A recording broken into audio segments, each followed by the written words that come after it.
Now, the Ganga is getting dirtier with millions taking holy snan at Mahakumbh. The National Green Tribunal has raised concerns about rising fecal bacteria levels in the Ganga at Prayagraj, especially during Kumbh.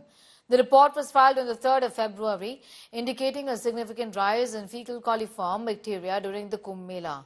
NGT has asked the Yogi government to explain the measures taken in response to the rising pollution levels. Samajwadi Party chief Akhilesh Yadav has slammed Yogi Adityanath for not being able to clean Ganga. He sought extension of Kumbh, saying that because of poor state management, people couldn't visit the Mela.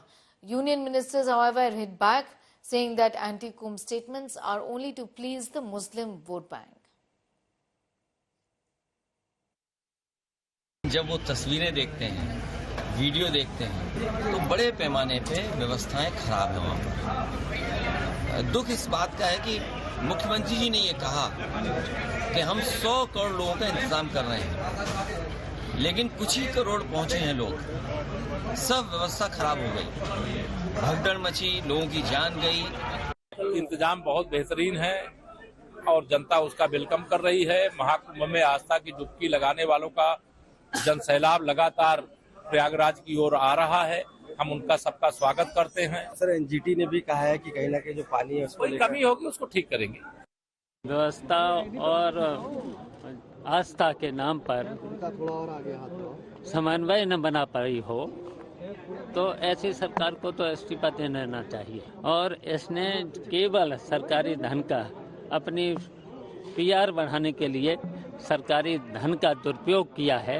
ये मुसलमान वोटों के ध्रुवीकरण, एकत्रीकरण और अपने पक्ष में वोट डलवाने के लिए, उनके तुष्टीकरण के लिए इस प्रकार सनातन विरोधी, धर्म विरोधी, कुंभ विरोधी बयान दे करके मुसलमानों को खुश करने का प्रयास कर रहे हैं। देखिए, जहाँ तक व्यवस्था का ट्रैफिक तो पूरी तरह चरमराया हुआ है, वो आप सबसे छुपा हुआ है। कल मैं आजमगढ़ से आ रहा था, सहसों से शहर आने में मुझे 6 से 7 घंटे लगे रात में। तो व्यवस्था तो विशेषकर अगर हम बात करें ट्रैफिक की, पूरी तरह चरमराई हुई है। हमारे जितने भी विपक्ष हैं उनकी बौखलाहट है, क्योंकि कुंभ जैसी इतनी बड़ी व्यवस्था में जहां पे इन सब लोगों ने अपेक्षा ऐसी करी थी कि उत्तर प्रदेश में जब इतना बड़ा कुंभ आयोजित होगा कि कोई ना कोई ऐसी चीजें हम लोगों के सामने आएंगी जिसपे सरकार को घेरा जाएगा, लेकिन वहां पर भी ये सब लोगों के जो सोच थी वो विफल हुई है। मुझे लगता है कि ये हम सब लोगों के लिए, हमारी सरकार के लिए एक बहुत बड़ी उपलब्धि है। पार्टी का निगेटिव नैरेटिव पूरी तरह से फ्लॉप हो गया है। उनके रिजीम की घटनाओं को जनता भूली नहीं है।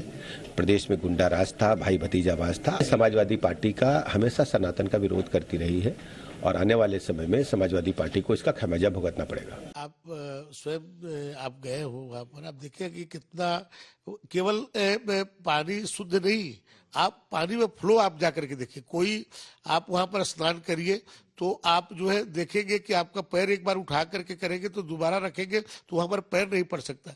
इतना मैंने फोर्स है पानी के अंदर, इतनी शुद्धता है। तो ये सब चीजें, ये सब बातें इसलिए लोग फैला रहे हैं कि वहाँ बहुत ही पानी निर्मल है। लोग वहाँ से लेके आप घरों को लेके जा रहे हैं, संगम के जल को आप देखिए, वहाँ करोड़ों तो वो बिक गया होगा जो लोग जिसमें लेकर के जा रहे हैं शीशी, और उसमें तो ऐसा ये कहना गलत है। एक तरफ संगम में रोजाना करोड़ श्रद्धालु स्नान कर रहे हैं, तो वहीं दूसरी तरफ केंद्रीय प्रदूषण नियंत्रण बोर्ड की रिपोर्ट कहती है कि संगम का पानी नहाने लायक नहीं बचा है। सीपीसीबी ने एनजीटी को दी अपनी रिपोर्ट में साफ तौर पर कहा है कि प्रयागराज के संगम के तमाम जगहों पर जो नमूने लिए गए वो इस बात की पुष्टि करते हैं कि यहाँ का पानी नहाने लायक नहीं है।